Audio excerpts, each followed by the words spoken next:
अस्सलामुअलैकुम dear student. उम्मीद है आप सब ठीक होंगे और बड़ी अच्छी तरीके से अपनी पढ़ाई कर रहे होंगे। अगर आप चाहते हैं कि आपके केमिस्ट्री के सारे कंसेप्ट क्लियर हो जाएं, तो आपने सही चैनल का इंतखाब किया है। अगर आपको हमारे वीडियो अच्छी लगे तो प्लीज़ चैनल को सब्सक्राइब कीजिएगा और वीडियो को एंड तक देखिएगा। आज हम एक बहुत ही इम्पोर्टेंट टॉपिक के साथ हाजिर हुए हैं, जो कि है nucleic acid.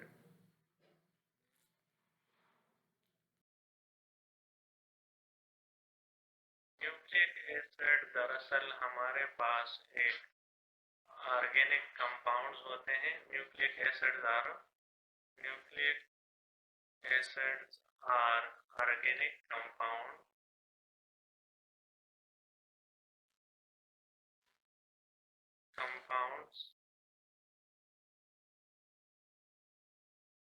these are the these are biopolymer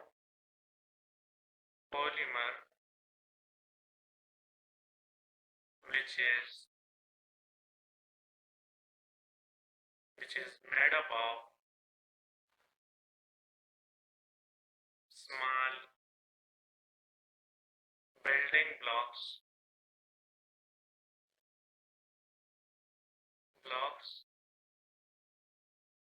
called nucleotide।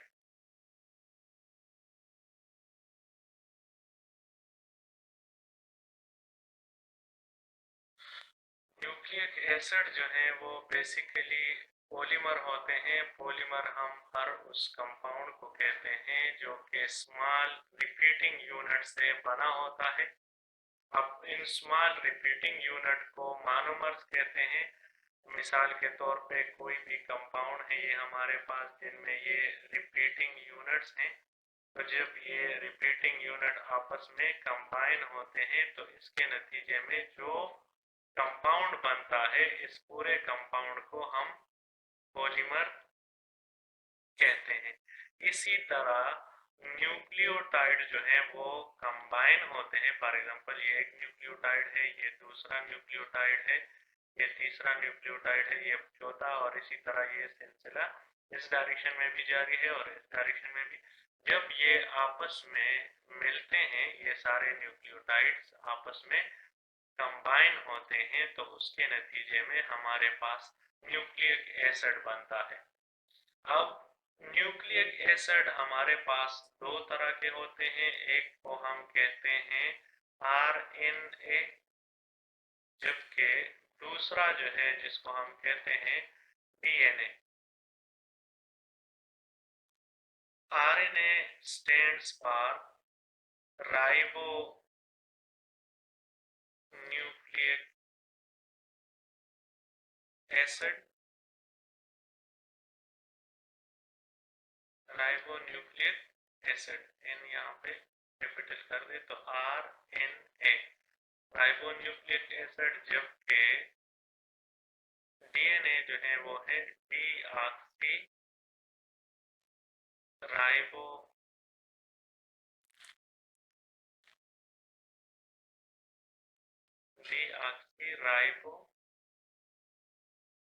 Nucleic acid. अब इन दोनों में फर्क क्या है? फर्क बेसिकली न्यूक्लियोटाइड के लेवल पे होता है कि न्यूक्लियोटाइड जो है ये हमारे पास तीन चीजों से मिलकर बनता है। न्यूक्लियोटाइड जो है ये तीन चीजों से मिलकर बनता है। इनमें एक होता है 5 कार्बन शुगर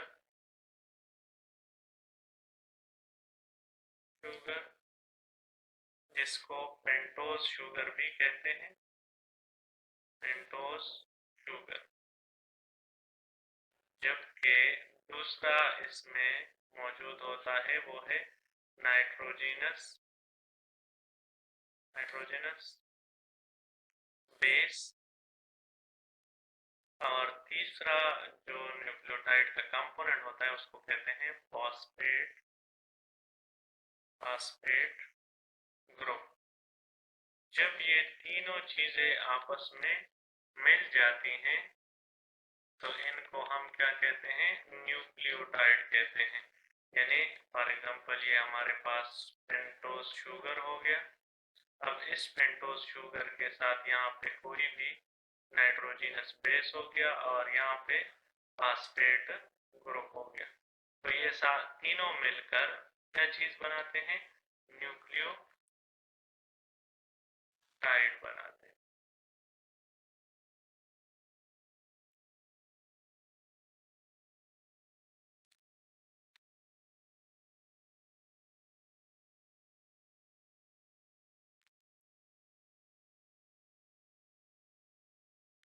न्यूक्लियोटाइड्स।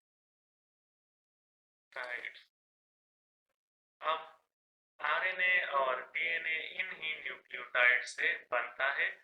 जब ये न्यूक्लियोटाइड कंबाइंड होते हैं तो उनसे पॉलीमर बनता है और उस पॉलीमर को हम न्यूक्लिक एसिड, चाहे वो आरएनए हो या डीएनए हो, उसको कहते हैं।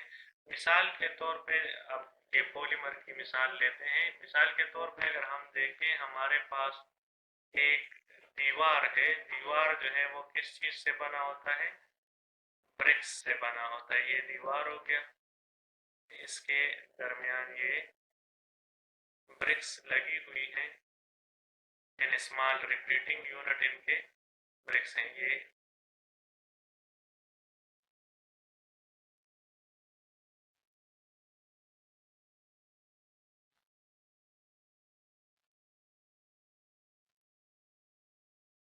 तो जिस तरह इस दीवार के रिपीटिंग यूनिट आपके पास क्या है, ब्रिक्स हैं, जबकि मेन ये जो बड़ा स्ट्रक्चर है इसको हम कहते हैं वॉल।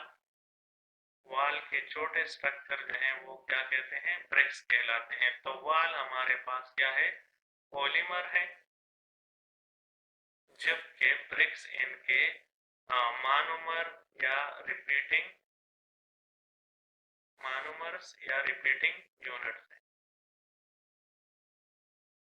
Repeating units.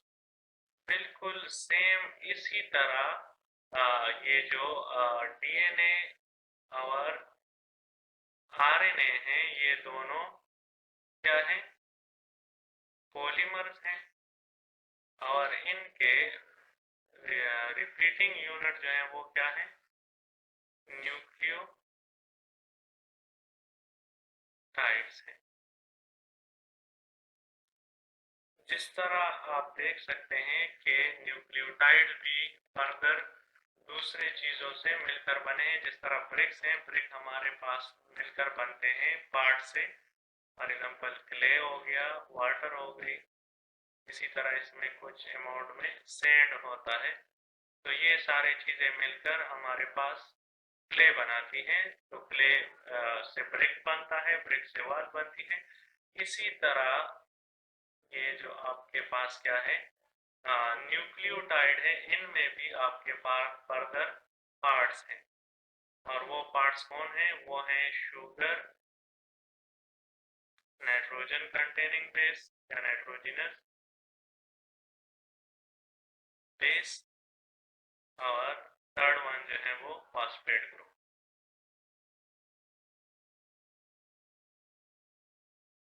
तो ये इनके फर्दर पार्ट्स होंगे।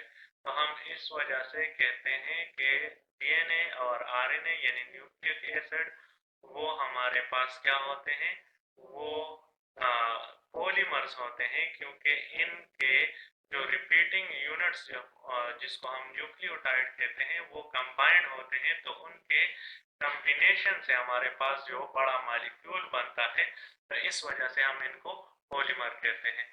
अब आते हैं डीएनए और नाइट्रोजीनस बेसिस पे। शुगर जो है, पहले शुगर डिस्कस कर लेते हैं। शुगर हमारे पास जो न्यूक्लिक एसिड में होता है वो भी दो किस्म का होता है। एक को हम कहते हैं राइबोस शुगर, और दूसरे को डीऑक्सी राइबोस शुगर। तो आरएनए में आपके पास मौजूद होता है राइबोस शुगर, जबकि डीएनए में आपके पास होता है डीऑक्सी राइबोस शुगर। इसको ऑक्सी और डीऑक्सी राइबोस शुगर क्यों कहते हैं? क्योंकि इनका जो यहाँ पे कार्बन नंबर 3 है, इस कार्बन पे अगर दोनों साइड्स पे आपके पास हाइड्रोजन मौजूद हो तो इस केस में हम इनको कहते हैं डीऑक्सी राइबोस, क्योंकि एक हाइड्रोजन इसमें सॉरी ऑक्सीजन डीऑक्सी राइबोस। जबकि अगर इनके यहाँ पे आपके पास जो पेंटोज शुगर है, इसके कार्बन नंबर 3 पे यहाँ पे आपके पास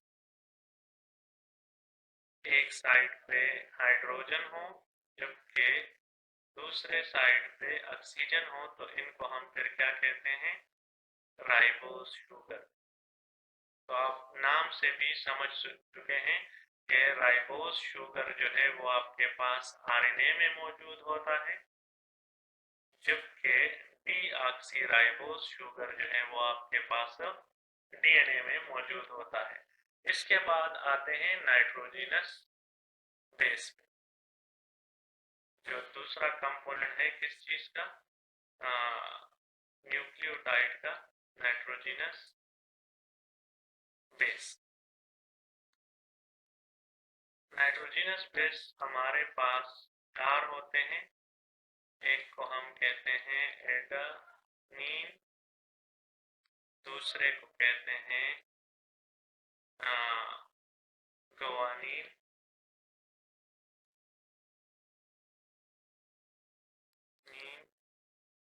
तीसरे को साइटोसिन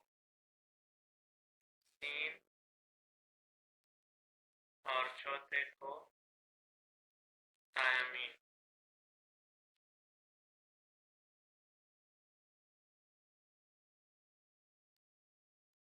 ये चारों नाइट्रोजिनस बेस हर न्यूक्लियोटाइड में इनमें से कोई और भी हो सकता है। एडेनिन के लिए हम ए लिखते हैं, गुआनिन के लिए जी, साइटोसिन के लिए सी, थायमीन के लिए टी। अब इनमें ये बात आपने याद रखनी है कि एडेनिन हमेशा थायमीन के साथ बॉन्ड बनाएगा, जबकि गुआनिन हमेशा साइटोसिन के साथ बॉन्ड बनाएगा। अब यहाँ पे एक और बात भी बताता चलूं कि जो आरएनए है उनमें साइटोसिन नहीं होता, इसकी जगह आरएनए में यूरा सेल होता है, यानी वहां पे इसका नाम यूरा सेल लिखते हैं। तो आपको अगर ये पूछा जाए कि डीएनए और आरएनए में कौन सा नाइट्रोजिनस बेस डिफरेंट होता है, तो आपने ये याद रखना है कि डीएनए और आरएनए दोनों में ये यूरा सेल जो है वो डिफरेंट होता है, जो कि सिर्फ और सिर्फ आरएनए में मौजूद होता है, जबकि डीएनए में ये नाइट्रोजिनस बेस मौजूद नहीं होते। इस शुगर कहते हैं।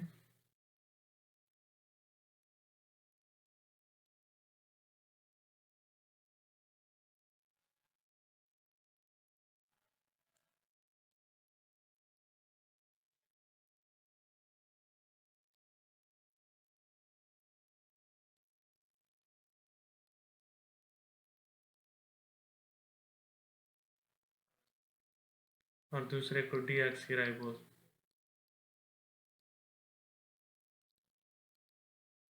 जबकि नाइट्रोजिनस बेस में हमारे पास है एडेनिन, थायमीन, साइटोसिन और गुआनिन, जबकि आरएनए में साइटोसिन बराबर होता है यूरासिल के, उसमें यूरासिल होता है साइटोसिन की जगह।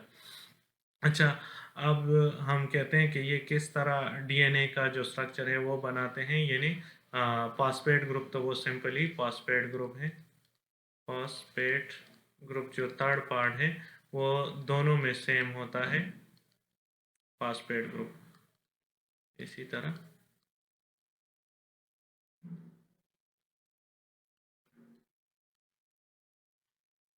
ठीक है, तो ये बन गया हमारे पास PO4 फास्फेट ग्रुप। अच्छा, अब यहाँ पे ये तीनों चीज़ें मिलकर न्यूक्लियोटाइड बनाते हैं और न्यूक्लियोटाइड मिलकर फिर DNA या RNA बनाते हैं। मिसाल के तौर पे अगर हम DNA की स्ट्रक्चर ले लें तो DNA हमारे पास न्यूक्लियस में मौजूद होता है। इसका स्ट्रक्चर जो है वो डबल स्ट्रैंडेड होता है, डबल स्ट्रैंड स्ट्रक्चर होता है इसमें।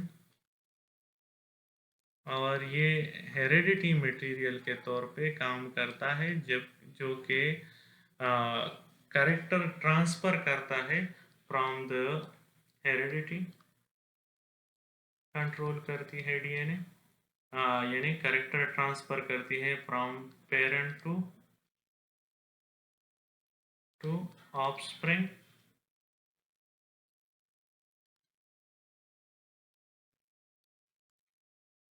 और दूसरा ये क्या करते हैं कि जितने भी प्रोटीन्स बनते हैं हमारे सेल्स में या हमारे पूरे जिस्म में, उनकी सिंथेसिस को कंट्रोल करती है। यानी जो भी प्रोटीन रिक्वायर्ड, बिल्कुल आपको थायमीन रखना है, जबकि ग्वानिन के अपोजिट साइटोसिन, साइटोसिन के अपोजिट ग्वानिन और थायमीन के अपोजिट एडेनिन। अब ये दोनों स्ट्रैंड आपस में हाइड्रोजन बॉन्डिंग के ज़रिए जुड़े होते हैं और इस वजह से हम DNA के स्ट्रक्चर को डबल स्ट्रैंड स्ट्रक्चर कहते हैं। बस DNA is a double strand structure having specific sequence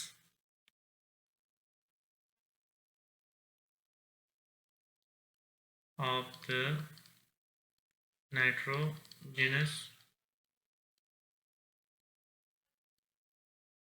base। तो RNA में डबल स्ट्रैंड नहीं होता, वहाँ पे आपके पास सिंगल स्ट्रैंड स्ट्रक्चर होता है। और ये RNA बनती हैं कहाँ से? DNA से, क्योंकि जो भी प्रोटीन रिक्वायर्ड हो तो आपको उसी का पहले RNA हमारे पास तीन तरह की होती हैं।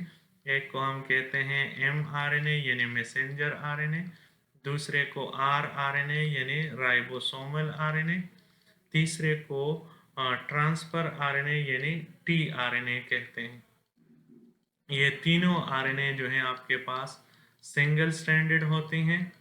पहले न्यूक्लियस में DNA से mRNA बनता है, यानी जिस प्रोटीन की आपको ज़रूरत हो वही प्रोटीन वाली RNA जीन्स, वही जीन्स ओपन हो जाता है, अनजिपिंग होती है उस DNA की, उस पार्ट की, और वहाँ से RNA बनता है सिंगल स्ट्रैंड। फिर वो RNA वहाँ से न्यूक्लियोपोर के ज़रिए बाहर निकलती है। जब बाहर आ जाती है वही RNA, तो वो RNA अटैच हो जाती है किसके साथ? ये फॉर एग्जांपल एक RNA बन गई है, यहाँ पे एडेनिन है, यहाँ पे थायमीन है और यहाँ पे ग्वानिन है। तो ये सिंगल स्ट्रैंड स्ट्रक्चर जो है ये किस चीज़ का है? RNA का है। ये न्यूक्लियस में बन जाती है, mRNA है। ठीक है, तो ये न्यूक्लियस में बन जाती हैं DNA से। तो वहाँ से न्यूक्लियस में आपने पढ़ा होगा कि न्यूक्लियर मेम्ब्रेन में छोटे सुराख होते हैं जिनको हम न्यूक्लियर पोर कहते हैं। अब ये उन न्यूक्लियर पोर के ज़रिए बाहर साइटोप्लाज्म में आ जाती हैं। ठीक है, और जैसे ही साइटोप्लाज्म में ये पहुंचती हैं, साइटोप्लाज्म, अब जब ये साइटोप्लाज्म में पहुंच जाती हैं तो वहाँ पे आपके पास राइबोसोम्स होते हैं, राइबोसोम्स। अब इन राइबोसोम्स में आपके पास मौजूद होती हैं rRNA यानी राइबोसोमल आरएनए। अब ये आरएनए क्या करती हैं, ये इस मैसेज को रीड आउट करती हैं, रीड आउट करती है, और उसी रीडिंग की वजह से ट्रांसफर आरएनए, जिनको हम टी आरएनए कहते हैं, वो क्या करती है, वो एक एक अमाइनो एसिड लेकर आती है जिन पे यहाँ कोड लगे होते हैं, ठीक है। एडेनिन हो गया, थायमीन, साइटोसिन, 3 कोड, इनको कहते हैं एंटी कोड्स, एंटी कोड्स। जबकि इनके जो कोड्स हैं वो किस चीज़ पे होते हैं, एम आर एन ए पे। तो एम आर एन ए के फॉर एग्जांपल ये एक एम आर एन ए वाला सीक्वेंस है, ये राइबोसोम में अटैच हो गया, तो राइबोसोमल आरएनए इनको क्या करेगा, रीड आउट करेगा। एडेनिन के लिए आपके पास थायमीन है, थायमीन के लिए एडेनिन है, एडेनिन के लिए ग्वानिन है, साइटोसिन के लिए ग्वानिन है। तो ये यहाँ पे फॉर एग्जांपल चूंकि आरएनए है, तो इन यहाँ पे आपके पास यूरासिल होगा, ये एमआरएनए है।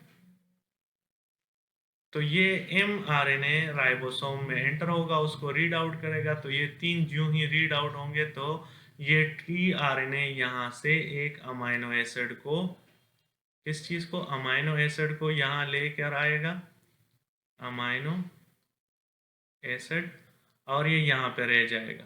फिर ये मज़ीद आगे जाएगा, टी टी ए, ठीक है। फॉर एग्जांपल ये 3 और कोड्स हैं, तो इन कोड के अपोजिट एंटी कोड्स जो हैं वो वाला ट्रांसफर आरएनए आएगा, और यहाँ पे एक और अमाइनो एसिड को इसी तरह ये अमाइनो एसिड आपस में जुड़ते जाएंगे, और यहाँ पे एक प्रोटीन मॉलिक्यूल जो है वो बन जाएगा। तो ये अमाइनो एसिड जो ही आपस में मिलते हैं, ये एक अमाइनो एसिड हो गया, दूसरा, तीसरा, चौथा, पांचवा, छठा, सातवां, आठवां, तो ये सारे आपस में मिल जाएंगे, और इनकी वजह से आपके पास प्रोटीन जो है वो सिंथेसाइज होगा।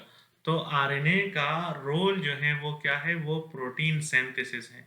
आरएनए सिंगल स्टैंडर्ड स्ट्रक्चर होता है, जबकि डीएनए डबल स्टैंडर्ड स्ट्रक्चर होता है। उम्मीद है ये वीडियो आपको बहुत पसंद आई होगी, आपने यहाँ से ज़रूर कुछ ना कुछ सीखा होगा। अगर आपको इस तरह की मज़ीद वीडियोस चाहिए और आप सीखना चाहते हैं, तो आप हमारे चैनल को ज़रूर सब्सक्राइब कीजिएगा, और वीडियोस को दोस्तों के साथ शेयर कीजिएगा, ताकि हमें भी सपोर्ट मिलती रहे, तो हम मज़ीद अच्छी से अच्छी वीडियोस बनाते रहें। थैंक्स, खुदा हाफिज़।